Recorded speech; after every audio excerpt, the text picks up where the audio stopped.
जब कभी भी माता रानी की चौकी रखते हैं तो चाहिए कलर्ड चावल। मैंने बनाए थे लेकिन उसमें थोड़ी सी चींटियां लग गई तो दोबारा करने पड़े। तो कल नवरात्रि है और आज मेरे शाम को ना काफ़ी सारे काम मैं कंप्लीट करके रख देती हूँ और उसका फ़ायदा ये होता है कि आराम से मैं फेस्टिवल को एंजॉय करती हूँ।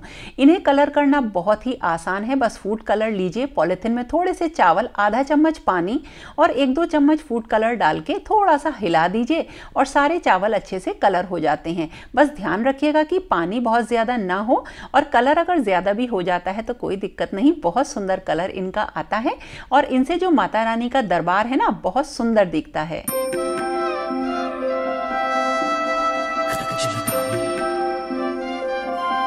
और शाम को ही मैं मार्केट जाके ये आम के पत्ते हुए, पान के पत्ते हुए और फूल माला और हाँ साथ के साथ कमल का फूल भी ले आई थी। यानी कि जो तैयारी होती है मेन वो हो गई थी। और पान के पत्तों को हमेशा लपेट के रखिए किसी भी गीले कपड़े में और फ्रिज में रख दीजिए और ये 9 दिनों तक बिल्कुल भी खराब नहीं होने वाले हैं।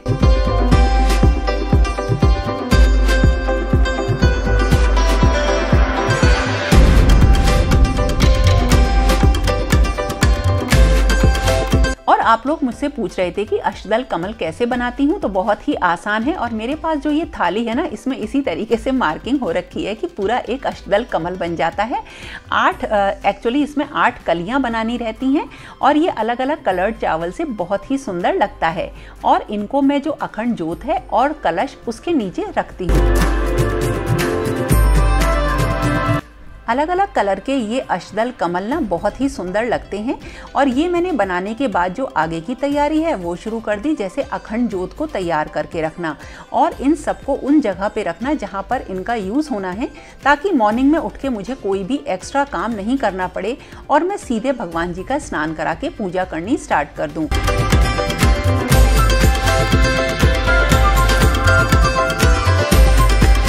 और नवरात्रि के व्रत में और नवरात्रि के त्यौहार में बहुत ज़्यादा प्रिपरेशन करनी पड़ती है और साल भर में कोई भी ऐसा फेस्टिवल नहीं है जिसमें इतनी सारी तैयारी करनी पड़े। इसीलिए रात में सारे चावल रंगना, जगह पे सारी चीज़ों को रख देना ज़रूरी होता है। और मैंने आप लोगों को लहंगा बनाना बताया था ना दुर्गा जी का, लेकिन पीताम्बरा माँ का लहंगा मुझे अभी बनाना था पीले रंग का। तो उसके लिए मैं फैब्रिक तभी लेकर आ गई थी, कट पीस का फैब्रिक, और इसको मुझे सिलना था। और रात में सारी तैयारी करने के बाद मुझे ध्यान आया कि मुझे ध्यान तो था लेकिन मुझे ये बनाना पड़ा। मशीन को बस लगाया और स्टार्ट करके लहंगा बनाया। पीले रंग का लहंगा ये मुझे बहुत सुंदर लगा। अगर आप देखना चाहते हैं तो कि मैंने ये कैसे बनाया है तो इसका वीडियो मैंने अपने चैनल पर अपलोड किया है।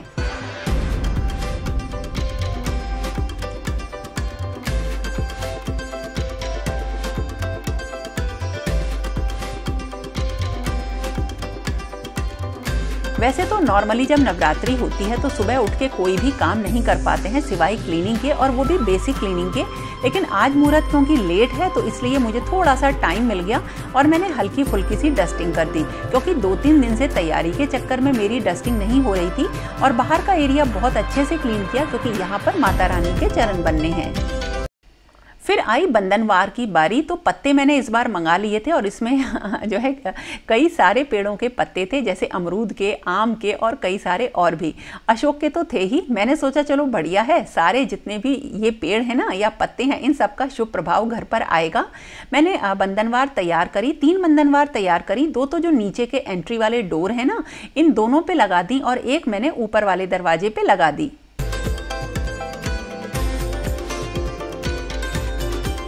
और आज नहाने में थोड़ा सा लेट किया क्योंकि मैं सारे भगवान जी को एक साथ स्नान कराऊंगी और लड्डू गोपाल और राधा रानी भी अभी नहीं स्नान उन्होंने किया है। तो सबसे पहले गणेश जी के सामने दीपक जलाकर मेरी पूजा शुरू हो गई।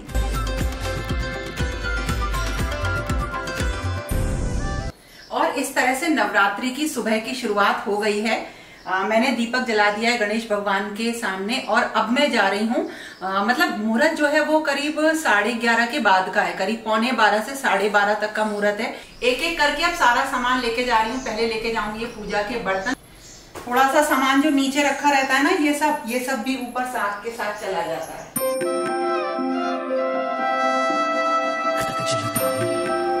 ऊपर बहुत सारे पानी की जरूरत पड़ेगी इसलिए मैंने इसमें भर लिया है। देखो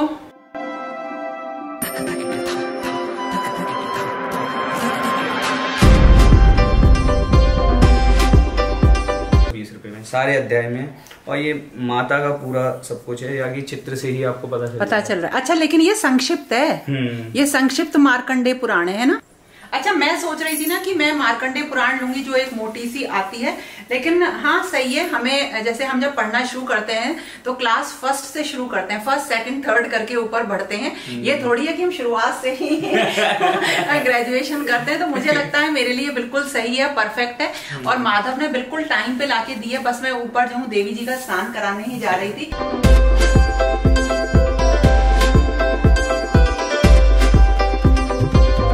ये मैंने ना एक जगह बना ली थी जहाँ पे मैं भगवान जी के सबके स्नान कराऊंगी। तो यहीं पे मैंने जल रख लिया है, श्रृंगार का अपना डब्बा रख लिया है, और एक ना सुई धागे का डब्बा भी रखा है, क्योंकि कभी कभी जब भगवान जी को ड्रेस पहनाओ तो सिलने की जरूरत पड़ जाती है। देखो कितनी सुंदर है ना, बहुत प्यारी सी ड्रेस है ये ठाकुर जी की और राधा रानी की। देखो इसमें बहुत अच्छा काम हो रहा है। तो ये दोनों ड्रेस है। अब मैं सबसे पहले ठाकुर जी का स्नान कराती हूँ।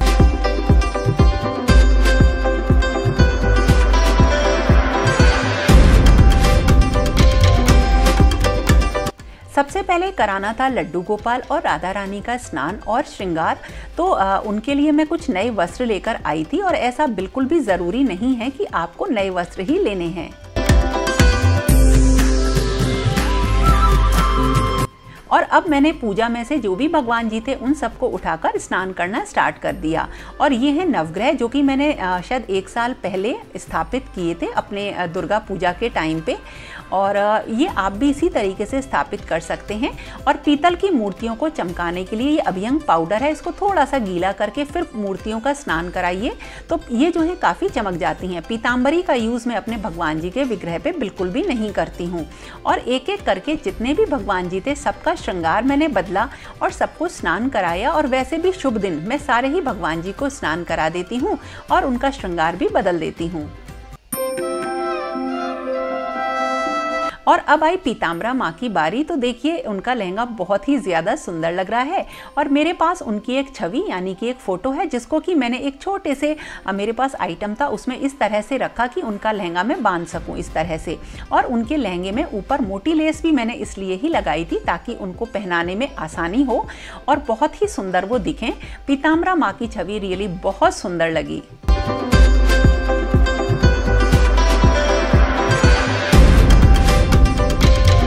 माता रानी की बारी आई अब स्नान कराने की। तो उनका तो अभिषेक होगा, और वो 5 चीज़ों से होगा, जिसमें कि कच्चा दूध, दही, बूरा, शहद और देसी घी, और इसके अलावा कुछ इत्र भी लगाते हैं।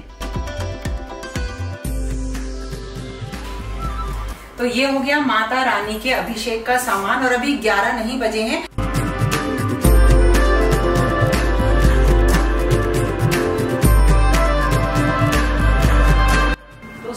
पहले माता रानी को हम अभिषेक करेंगे दूध से, कच्चे दूध से।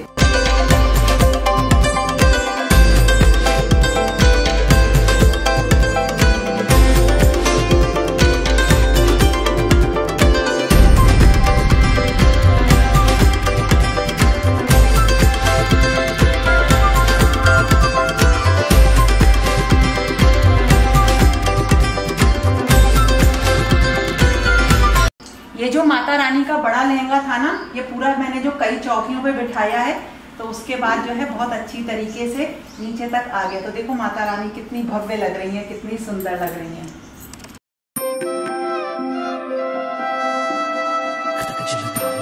और अब मैं जा रही हूँ माता रानी का जो है आगमन करने, बाहर जा रही हूँ, उनके चरण बनाऊंगी।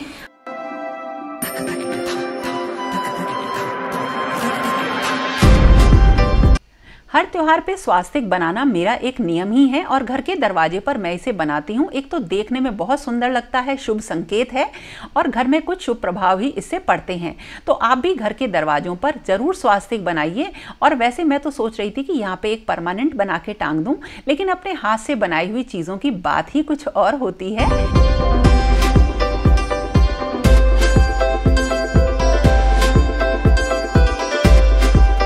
मेरी मम्मी दिवाली पे जो है लक्ष्मी पूजन के टाइम पे उनके चरण बनाती थी। तो मैं पूछा करती थी तो वो कहती थी कि इसी तरह से लक्ष्मी जी जो है प्रवेश करती हैं।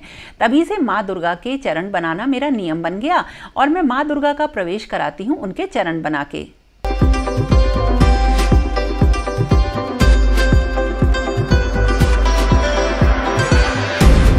इस तरह से पीतल के जो मेरे चरण हैं माता रानी के ना, इनको भी मैंने पूजा करके माता रानी का प्रवेश कराया। और देखिए इस तरह से मेरी माता रानी मेरे घर में आ जाएं और मैं उन्हें मैं ये उम्मीद करती हूँ कि वो मुझे हमेशा एक सुख और सम्मान और मेरे परिवार को खुशी दें। और फूल मालाएं, पान के पत्ते और भोग वगैरह के फल लेकर मैं चली ऊपर अब माता रानी की पूजा करने।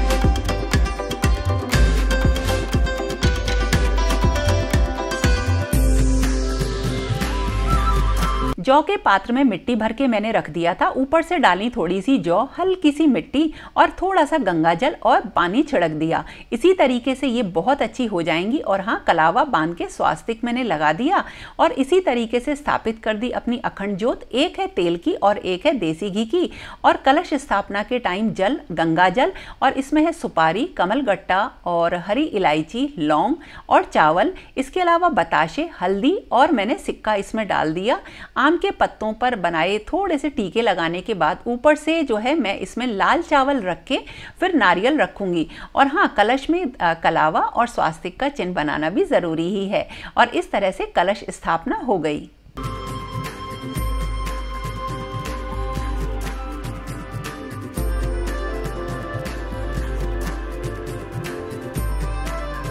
और उसके बाद ध्वजा लगानी होती है। ध्वजा लगाने का काम दिया था करण को, लेकिन वो भूल गया लेकिन उसने कहा कि माँ आप लगा दो। तो हालांकि कोई दिक्कत नहीं है, बच्चे भूल जाते हैं क्योंकि उनके पास अपना बहुत सारा काम होता है और ध्वजा को भी स्थापित करना ज़रूरी होता है। तो ध्वजा इस तरह से मैंने मंदिर में लगा दी और बाकी सारी चीज़ों की तरीके से ही इसी तरीके से इस ध्वजा की भी डेली ही पूजा होती है, यानी दीपक जलाना, पुष्प चढ़ाना और टीका लगाना।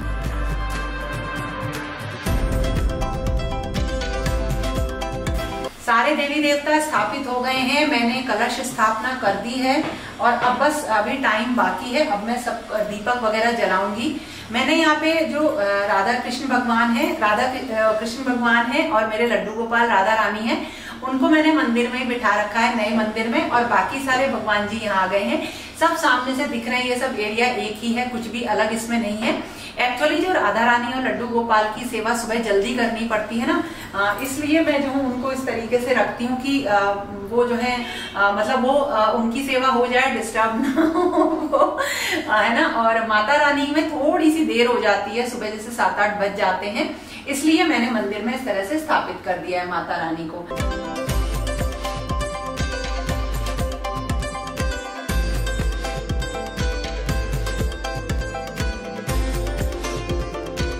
और अभी मुहूर्त का टाइम बाकी था, तो सारे दीप प्रज्वलित किए, माता रानी को हर तरीके की सुगंध सेवा जो करनी होती है वो करी। मेरे पास अलग अलग खुशबुओं की बहुत अच्छी सुगंध वाली अगरबत्ती, बत्तियां और धूप बत्ती हैं, उन सबको जलाया। और इसके बाद 2 पान के पत्ते पर हरी इलायची, सुपारी, लौंग और बताशा रख के मुझे माता रानी का भोग तैयार करना था। और इसके बाद जो एक चीज़ और है जो कि मैं आपको बताऊं, जनेऊ चढ़ाए जाते हैं गणेश जी पे और शिव भगवान पे, तो वो भी मैंने तैयारी करके यहाँ पे रख लिए हैं। कमल का फूल माता रानी को चढ़ाना है मुझे और इसके साथ साथ सारे भगवान जी को पुष्प और मालाएं मुझे चढ़ानी होती हैं। जितनी भी अच्छी पुस्तकें हैं, अच्छी का मतलब जितनी भी धार्मिक पुस्तकें हैं और जितनी भी भगवान जी की फोटो फ्रेम वगैरह मैं रखती हूँ, उन सबको नवरात्रि में मैं क्या करती हूँ, माता रानी के दरबार में स्थापित कर देती हूँ, तो उससे उनकी एक बार पूजा हो जाती है।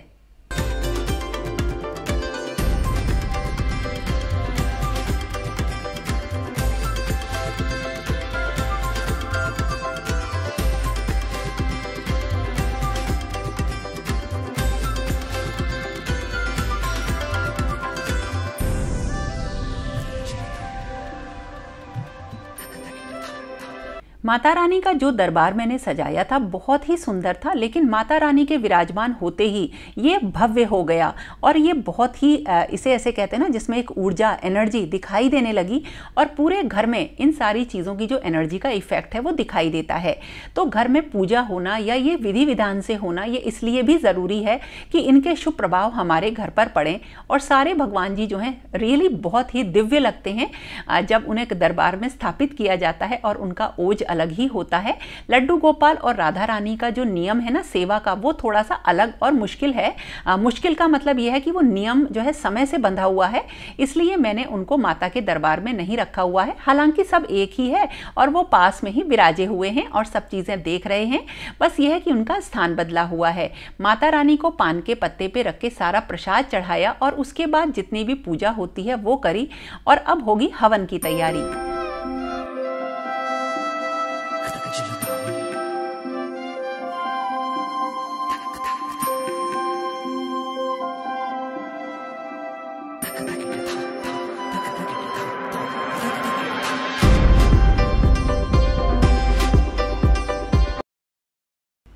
हवन की विधि किसी वीडियो में आपके साथ डिटेल में शेयर करूंगी और ये बिल्कुल एक साधारण हवन होता है जिसको कि मैं नवरात्रों में हर दिन करती हूँ।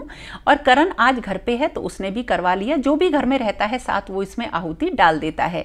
और उसके बाद जितनी भी मेरी आरतियाँ होती हैं, जो भगवान जी मैंने स्थापित किए हैं, उन सब की आरती को करना, क्योंकि आरती में जो घंटी की आवाज़ होती है और जो दीपक की जिसे कहते हैं दीपक की जो एनर्जी होती है उसका भी एक अलग ही प्रभाव है। ये सारी चीज़ें थोड़ा सा डिटेल में जानने की हैं, लेकिन जब हम छोटे वीडियोस बनाते हैं ना तो उसमें ये सारी चीज़ें कवर नहीं हो पाती हैं।